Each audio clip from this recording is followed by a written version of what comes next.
Salama daoleo andondray raha hiresaka anireto tsara ho fantatra manaraka ireto. Laratin'ireo tondrazafy niova fomba firesaka tanteraka ary lasa mamely mafy any orinasa Jirama amin'izao olana izay mianjady amin'ny orinasa Jirama amin'ny délestage lava izao. Eo amin'ny resaka Jirama izay dia tany 67 hektara nidina Andalambe ny vahoaka izay leo délestage tamin'ny aliny 12 aogositra iny. Ao Antananarivo renivohitra nahazo trano famakiam-boky ny commune Talatany Volonondry. Ireo no fakafakaina amintsika ato anatin'ity video ity ka manasantsika rehetra anaraka an'ity video ity hatramin'ny farany. Azadino ny milaiky ny videontsika ary tsarovatra ny miabone amin'ny chaîne antsika mba ahafahanareo manaraka tsy tapaka ny video izay lefany amin'ny sisy tamatabatagazy toy izao ny fanaovana azy. Tsy ampandrely isika fa avy hatrany tonga dia vavany ndao ary. Nalaza be tato ato zay ny olana eo amin'ny orinasa Jirama sy ny mpanjifa an'izay Jirama izay.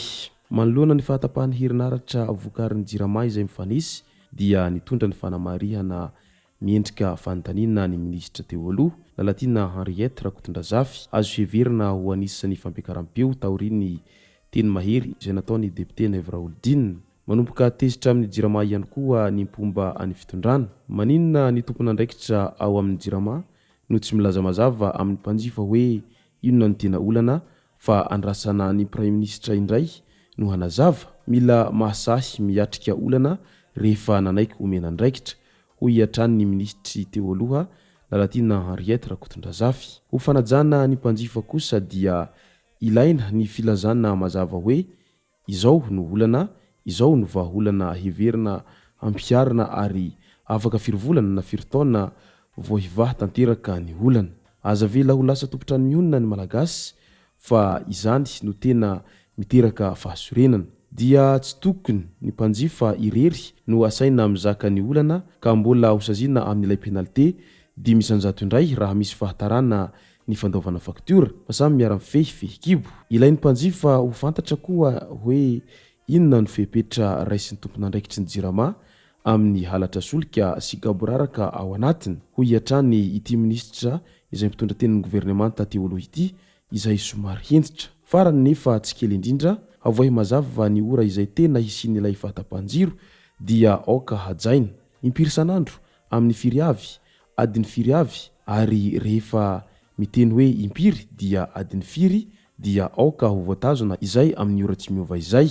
Mangasitraka tompoko hoy hiatrany ny ministra teo aloha izay sady filoha ny antoko Freedom raha nitondra ny fanoen-keviny manoloana an'izay fahatapahan-jiro lava sy ny fahasorenan'ny vahoaka amin'izay délestage lava reny tsy misy fiafarana izay. Marina izay voalazany ramatoa ministra teo aloha izay.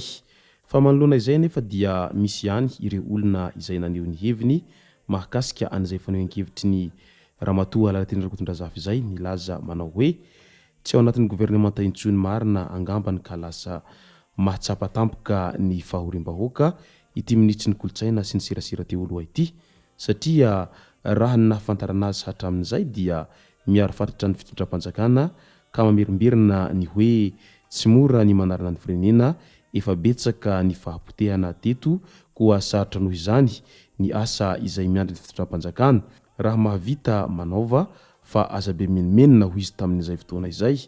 Ankehitriny dia izy no mampiaka-peo ary izy izay tao anatin'ny gouvernemanta foana nandritra ny 5 taona lasa izay. Mbola manoloana an'izay resaka délestage lava izay tsy misy fiafarany amin'izao fotoana izao dia ny raha nahita efa tsy zakan'ny olona intsony ny délestage lava reny. Ora vitsy teo dia nidina Andalambe ireo vahoaka ny 67 hektara. Tsy misy fiara na kodiaran-droa afaka nivezivezy nandritra ny fotoana izay nitokana ny vahoaka fa tapaka tanteraka ny arabe. Marina fa tsy eny 67 hektara ihany no misedra an'izay fahatapahana matetika amin'izay herinaratra izay fa saika manerana ny Antananarivo renivohitra. Tsy jiro ihany no mampijaly fa ny rano ihany koa. Tsy misy asa vanona efa ho herinandro maromaro izay. Tsy vitan'izany fa sady manimba fitaovana ilay jiro tapaka matetika no sady mahasolena ny olona. Ny grevy arak'izany ny ponina teny 67 hektara tamin'ny talata 13 Aogositra hariva no ny fahatapahan-jiro izay vokarin'ny JIRAMA. Faritra maro eto Madagasikara no isehon'izany fahatapahan-jiro izany ary mbola tsy nahitam-baholana hatreto. Mbola ao Antananarivo renivohitra hatrany notokana ny Sabotsy 10 Aogositra ny trano famakiam-boky na biblioteka kominaly tao amin'ny fokontany Avaratsena, komina Talatavolonondry. Ny Lion Club Antananarivo Miranandro no angadina nanana izao fotodrafitrasa izao. Hetsika natao hanamafisana ny fifantohan'ny mpianatra amin'ny fampianarana sy entina haboroborobo ny famakiam-boky eo amin'ny tanora no nanosika an Lion Club nametraka izao fotodrafitrasa izao. Io no nambarany Harmé Sylvia Randrianaivo izay filohan'ny Lion Club Antananarivo. Nisy ihany koa ny hetsika fitiliana sy fitsabonana ny diabeta sy ny tosidra ho an'ny mponina teny an-toerana nandritra ny hetsika nataony Sabotsy lasa teo iny.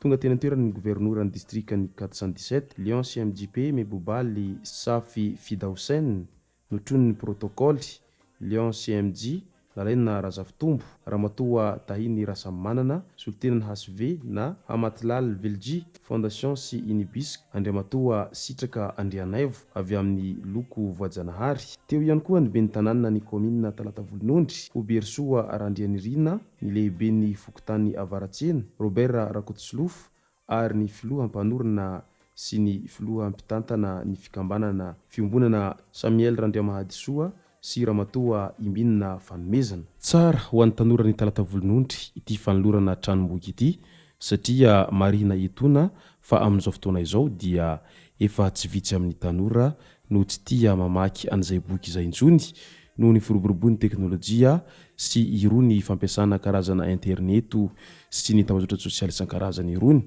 ka aleon'ny tanora no mandany fotoana amin'ireo karazana tambazotra sosialy toy izay mandany fotoana amin'izay famakiam-boky izay.